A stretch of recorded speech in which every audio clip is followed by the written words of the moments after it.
From translation, NIV New International Version. This 40th day of the year. Today we are reading passages Leviticus 24 to 25. Leviticus chapter 24, verses 1 to 33. The Lord said to Moses, "Command the Israelites to bring you clear oil of pressed olives for the light, so that the lamps may be kept burning continually. Outside the curtain of the testimony in the tent of meeting, Aaron is to tend the lamps before the Lord from evening till morning, continually. This is a lasting ordinance for the generations to come. The lamps on the pure gold lampstand before the Lord must be tended continually. Take fine flour and bake 12 loaves of bread, using 2/10 of an ephah for each loaf. Place them in 2 stacks, 6 in each, on the table of pure gold before the Lord. By each stack put some pure incense as a memorial portion to be offered to the Lord as an aroma pleasing to him. This bread is to be set out before the Lord regularly, Sabbath after Sabbath, as a lasting covenant for the Israelites. It belongs to Aaron and his sons, who are to eat it in a holy place, because it is a most holy part of their regular share of the offerings made to the Lord by fire." Now a man whose mother was an Israelite, and whose father was an Egyptian, went out among the Israelites. A native-born Israelite woman got into a fight with this son of an Egyptian woman during the camp, and the son of the Egyptian woman blasphemed the name, and cursed. So they brought him to Moses. His mother's name was Shelemith, the daughter of Dibri, of the tribe of Dan.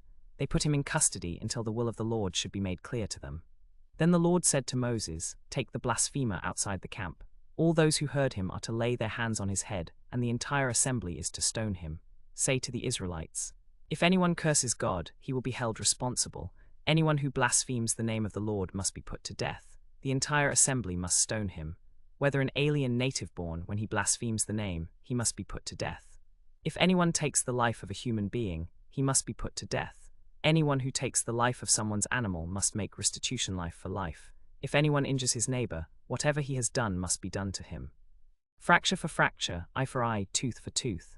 As he has injured the other, so it is to be done to him. Whoever kills an animal must make restitution, but whoever kills a man must be put to death. You are to have the same law for the alien and the native-born. I am the Lord your God."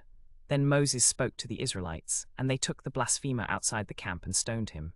The Israelites did as the Lord commanded Moses.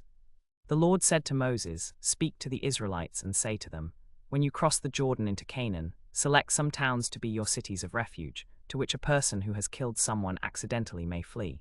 These towns will be a place of refuge from the avenger, so that one accused of murder will not die before he stands trial before the assembly.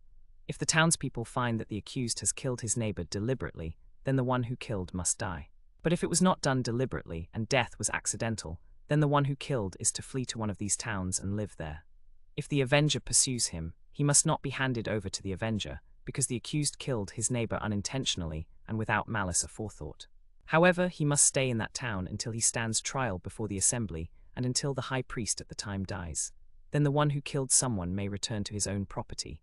Do not pollute the land where you are. Bloodshed pollutes the land, and atonement cannot be made for the land on which blood has been shed, except by the blood of the one who shed it. Do not defile the land where you live and where I dwell, for I, the Lord, dwell among the Israelites." Leviticus chapter 25, verses 1 to 55.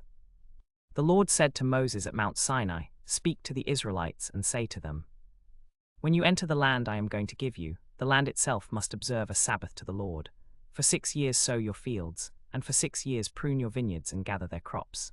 But in the 7th year the land is to have a Sabbath of rest, a Sabbath to the Lord. Do not sow your fields or prune your vineyards. Do not reap what grows of itself or harvest the grapes of your untended vines. The land is to have a year of rest. Whatever the land produces during the Sabbath year will be food for you, for yourself, your manservant and maidservant, and the hired worker and temporary resident who live among you, as well as for your livestock and the wild animals in your land. All its crops will be food. Count off 7 Sabbaths of years, 7 times 7 years, so that the 7 Sabbaths of years amount to a period of 49 years. Then have the trumpet sounded everywhere on the 10th day of the 7th month. On the Day of Atonement, sound the trumpet throughout your land. Consecrate the 50th year and proclaim liberty throughout the land to all its inhabitants. It shall be a jubilee for you. Each of you is to return to your property, and each to your own clan.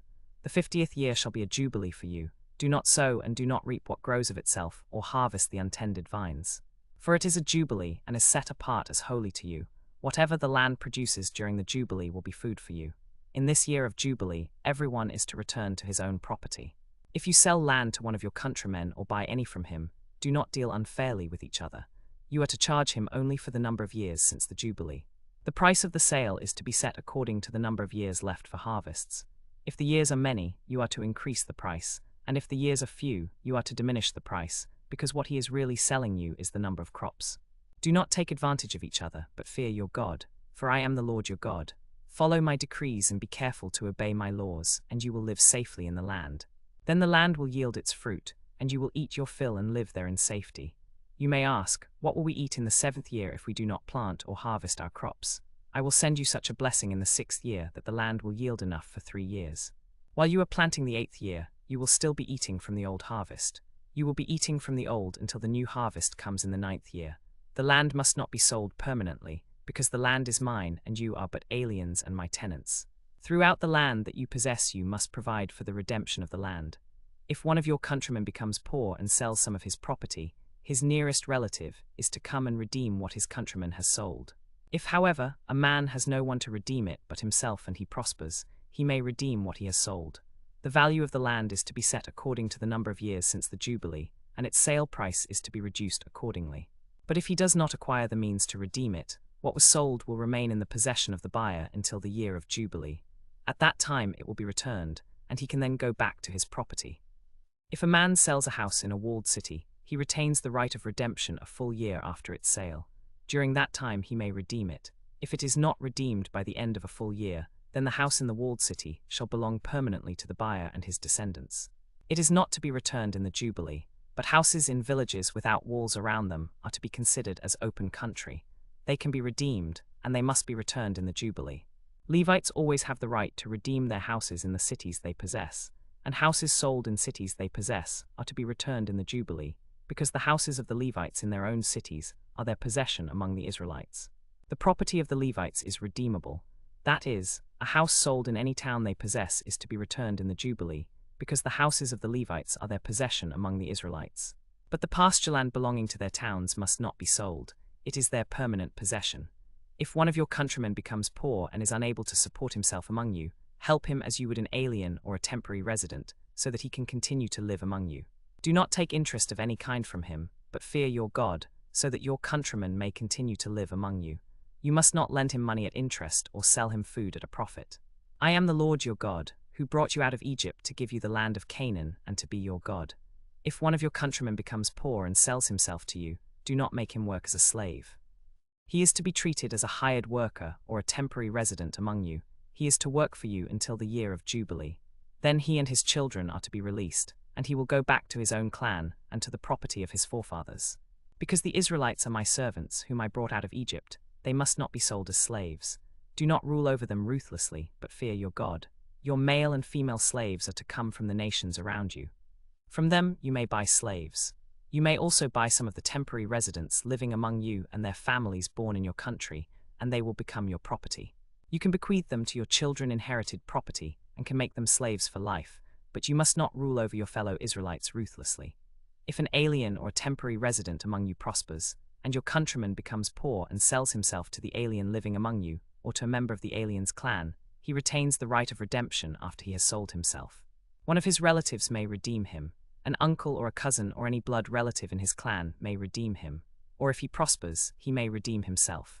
The one who bought him is to calculate the time from the year he sold himself up to the year of Jubilee.